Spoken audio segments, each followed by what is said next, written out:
ನಮಸ್ಕಾರ ಎಲ್ಲರಿಗೂ. ಟೈಮ್ ಬಂತು ಇವಾಗಂತೂ ಸಂಜೆ 6:30 ಆಗೈತ್ರಿ. ನಮ್ಮ ಚೆನ್ನ ಮತ್ತು ಇವತ್ತು ಏನು ಅಡುಗೆ ಮಾಡ್ಬೇಕಂದ್ರೆ ಒಂದಿಷ್ಟು ಜಾಸ್ತಿ ಮುಂಜಾನೆ ಚಪಾತಿ ಮಾಡಿದ್ರಿ. ಹಾಗಾಗಿ ಚಪಾತಿ ಅಂತೂ ಭಾಳಷ್ಟು ಇದ್ದವು.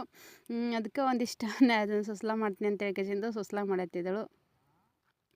ಇವತ್ತು ನಾವು ಹೊಲಕ್ಕೆ ಹೋಗಿದ್ದೇವೆ ರೀ. ಹೊಲದ ಈರುಳ್ಳಿ, ಟಮಾಟಿ ಮತ್ತು ಒಂದಿಷ್ಟು ಚೂಡ ಅಂದ್ರೆ ಹಳ್ಳ ತೊಯ್ಸ್ಕೆಸಿಂದ ಇಟ್ಟಿದ್ದೆ ನಾನು. ಅದಕ್ಕೆ ಚೆನ್ನಮ್ಮನೆ ಫಾಣೆ ಹೊಡ್ಲಿಕತ್ತಿದ್ದಳು.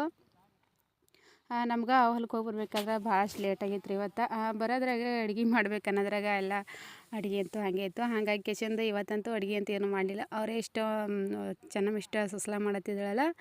ಇವತ್ತಿನ ಲಾಗಂತೂ ಶಾರ್ಟ್ ವಿಡಿಯೋನೇ ಬಿಡ್ಲತ್ತಿದ್ರು ನಾನು. ಯಾಕಂದ್ರೆ ಡೈಲಿ ವಿಡಿಯೋ ಬಿಡಬೇಕಾದ್ರಂತೂ ಜಾಸ್ತಿ ನನಗೆ ಹೊಲದಾಗ ದಂಧಿ ಅಂತೂ ಜಾಸ್ತಿ ಬಂದಿದ್ದಾರೆ. ಹಾಗಾಗಿ ಎಡೀಕೊಂದು ವಿಡಿಯೋನೂ ಅಪ್ಲೋಡ್ ಮಾಡೋದಾಗಲಿಲ್ಲ. ಅದಕ್ಕಾಗಿ 4-5 ದಿನ 2-3 ದಿನ ಜಾಸ್ತಿ ಆಯ್ತು ನಾನು ವಿಡಿಯೋ ಅಂತೂ ಅಪ್ಲೋಡ್ ಮಾಡಲಿಲ್ಲ. ಜಾತ್ರೆ ಬೇರೆ ಬಂದದಲ್ರಿ. ಹಾಗಾಗಿ ಕೆಸಿಂದ ಒಂದಿಷ್ಟು ಕಬ್ಬು ತುಳಿಯೋದು ಮತ್ತು ಹತ್ತಿ ಬಿಡ್ಸೋದು ಇಷ್ಟು ದಿನ ಆಯಿತು. ಇಷ್ಟು ದಂಧಿ ಕಾಲ ಅಂತೂ ವಿಡಿಯೋ ಅದಕ್ಕೆ ಶಾರ್ಟ್ ವಿಡಿಯೋ ಅಪ್ಲೋಡ್ ಮಾಡಿದ್ರೈತೆ ಅಂತ ಹೇಳ್ಕೆಸಿಂದ ಇದೊಂದು ಸಣ್ಣ ಶಾರ್ಟ್ ವಿಡಿಯೋ ಅಪ್ಲೋಡ್ ಮಾಡತ್ತಿದ್ದ. ಇವಾಗ ಹಸಿಮೆಣ್ಸಿನ್ಕಾಯಿ, ಈರುಳ್ಳಿ, ಟಮಾಟಿ ಹಾಕಿಸಿಂದ ಪಾಣೆ ತಿಳಿದ್ರಿ.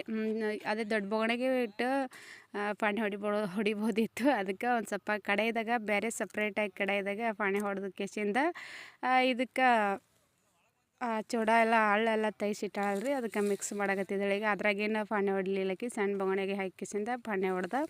ಆಮೇಲೆ ಮಿಕ್ಸ್ ಮಾಡ್ಕೆಸಿಂದ ಅದೇ ಒಲೆ ಮೇಲೆ ಬಿಸಿ ಮಾಡುವ ಅಂತ ಹೇಳಿದ್ದೆ. ಅದಕ್ಕೆ ಅಷ್ಟೇ ಮಾಡತ್ತಿದ್ದಳು. ಏನೋ ಒಂದು ಸ್ವಲ್ಪ ಸಾಲಿನೂ ಸುಟ್ಟಿ ಕೊಟ್ಟಿತ್ತು ಇವತ್ತು. ಮನೆಗೆ ಎದ್ದಿದ್ದಳು. 2 ದಿನ ಸಾಲಿ ಸುಟ್ಟಿ ಕೊಟ್ಟಿತ್ತಂತ. ಹಾಗಾಗಿ 2 ದಿನ ಆಯಿತು ಸಾಲಿಗೆ ಹೋಗಿದ್ದಿಲ್ಲ.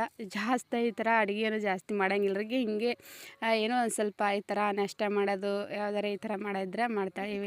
ಇವಾಗ ಸುಸ್ಲಾ ಅಂತೂ ಮಾಡ್ಯಾಳ್ರಿ. ಎಲ್ಲರೂ ತಿಲ್ಲತ್ತಿದ್ರು.